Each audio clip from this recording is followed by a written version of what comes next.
और गाड़ी गेर में खड़ी है, वो गाड़ी गेर में खड़ी है, मारी दे बलमुआ धक्का।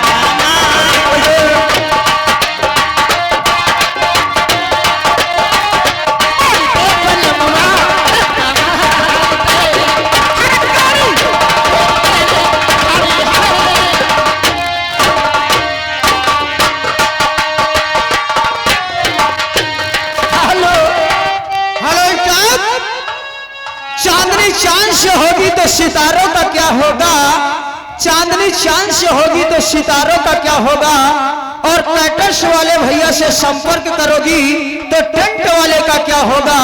आप हैं आदरणीय Shivam light and tent house, गढ़ी कनकहा मोहल्ला लखनऊ, जिसके प्रोपराइटर संतोष सिंह जी की ओर से 11 रुपए का पुरस्कार पाली तरफ से लाख लाख धन्यवाद। हर किसको पुकारा,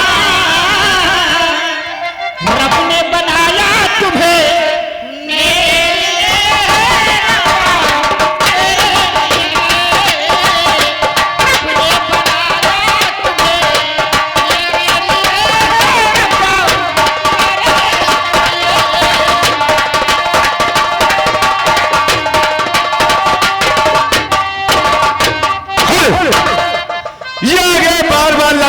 हजार बार रंजीत गधियाना की तरफ से, रंजीत भाई साहब गधियाना की तरफ से 15 अक्टूबर का मेला लग रहा है। इसी कंपनी का रंग प्रोग्राम रखा गया है और सभी दुकानदारों से हाथ जोड़ कर निवेदन है भैया कि जाकर के मेले की शोभा बढ़ाए, खाना और राइड फ्री। 11 रुपए में हमारी पार्टी लाख लाख धंधा देती।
आप रायबरेली, जिनकी ओर से 11 रुपए का पुरस्कार है। सोचो कहाँ लखनऊ कहाँ रायबरेली, लेकिन जब ये प्रोग्राम चालू हुआ और साउंडिंग की आवाज वहां तक पहुंची और इन लोगों ने सुना कि यहाँ पर राज संकल्प और नौटंकी लोकगीत चैनल के माध्यम से लोग आए हैं, दिखाया जाएगा सबके मोबाइल में, तो वहां से हमारे भैया चले और 11 रुपए पुरस्कार आपके लिए भेजे, लेकिन सोहर सुनाया जा। धन्यवाद।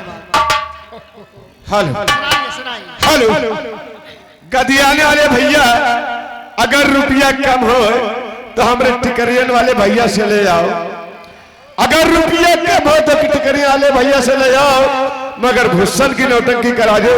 21 बजे थे हमारी पार्टी लाख लाख धन्यवाद देती है।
सभी लोगों को मंगलमय हो। फूल तोड़ना है तो चमेली का तोड़ो, फूल तोड़ना है तो गुलाब का तोड़ो।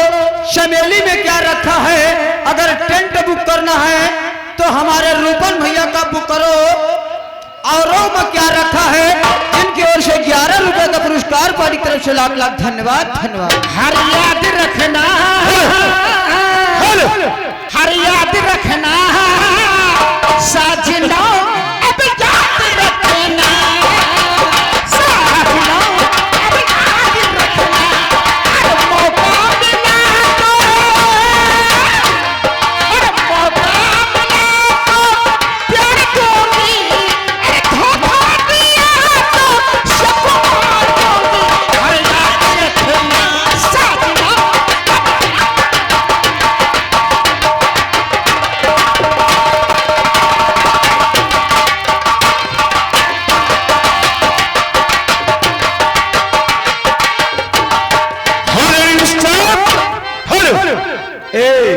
ए आपके लिए मेरे लिए बल्दी खेड़ा नाथपाल, जी ये आपके लिए 11 रुपए लेते हैं, मगर बल्दी खेड़ा नाथपाल भैया के लिए क्या कहना है? आपका क्या ख्याल है? और आप लोगों तक जो प्यारी प्यारी आवाज पहुंचा रहे हैं, आप है परमाणु आकाश साउंड सर्विस, बड़वल टॉप चौराहा, डिस्ट्रिक्ट का बाराबंकी, जिसके प्रोपराइटर हमारे संतोष कुमार भैया जी, बड़वल टॉप चौराहा, जिसके ऑपरेटर हमारे धर्मेंद्र कुमार भैया जी, बड़वल टॉप चौराहा, जिनके जीजा जी की ओर से हमारे ऑपरेटर जी के लिए 21 रुपए का पुरस्कार हाथों हाथ पार्टी तरफ से लाख लाख धन्यवाद। उसके लिए कहना है, क्या कहना है? पूरी जरा नजरों से कह दो जी,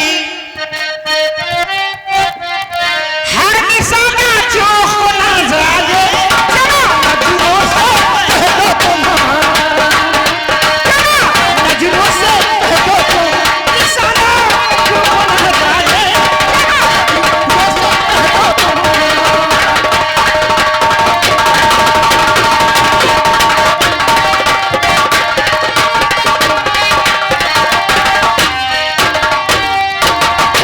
जरा नजरों से कह दो तुम, जरा नजरों से कह दो तुम, निशाना चौक न जाए, जरा नजरों से कह दो तुम।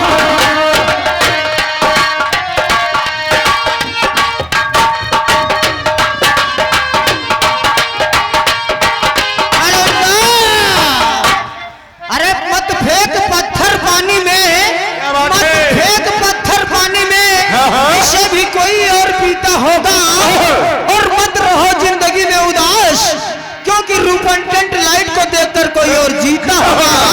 जिसके मैनेजर मनोज कुमार जी की ओर से 11 रुपए का पुरस्कार, इसी के साथ आगे परम आदरणीय राज संकल्प यूट्यूब चैनल, जिनकी ओर से 501 रुपए का पुरस्कार, इसी के साथ आगे परम आदरणीय नौटंकी लोक संगीत, जिनकी ओर से भी 501 रुपए का पुरस्कार पार्टी की तरफ से लाख लाख धन्यवाद। धन्यवाद।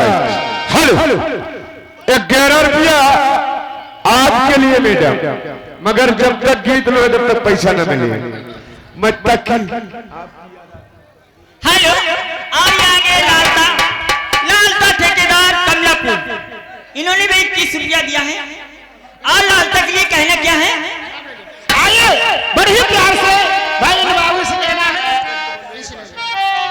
जो हमारे पुराने दोस्त आए हैं, इनसे भी कहना है क्या? कि अगर दिल में कि रसवाई हमें, अरे मंजूर हो जाए, अरे सनम तू बेवफा के नाम से अरे मशहूर हो जाए।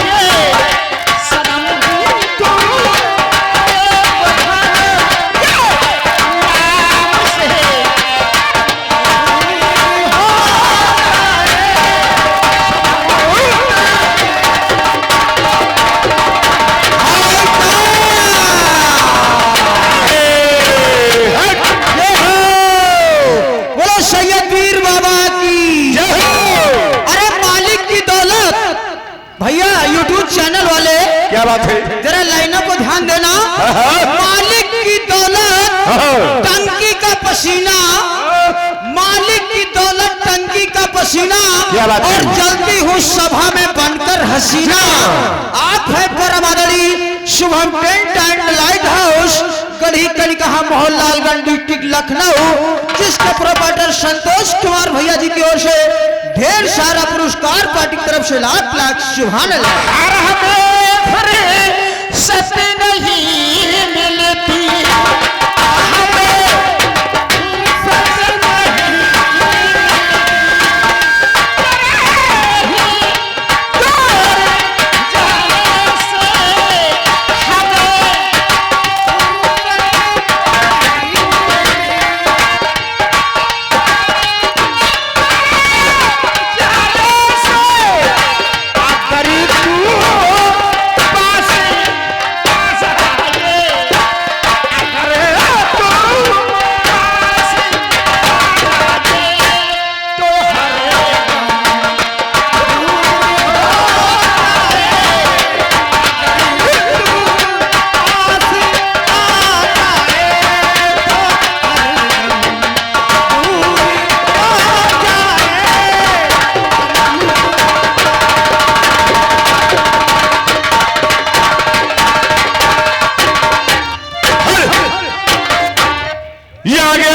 लगातार 1000 बार रंजीत गदियाना की तरफ से, रंजीत भाई साहब गदियाना की तरफ से 21 रुपया देते हैं। मगर 15 अक्टूबर का मेला लगा हुआ है गदियाने में। सभी दुकानदारियों से निवेदन है कि जाकर के मेला की शोभा बनाए, लाइट और खाना फ्री। 21 रुपया देते हैं, हमारी पार्टी लगला धनबा देती है। और बक्सर जिला भोजपुरी के पटना। बाबू तुम गाना लगाओ, उनके पास जाओ।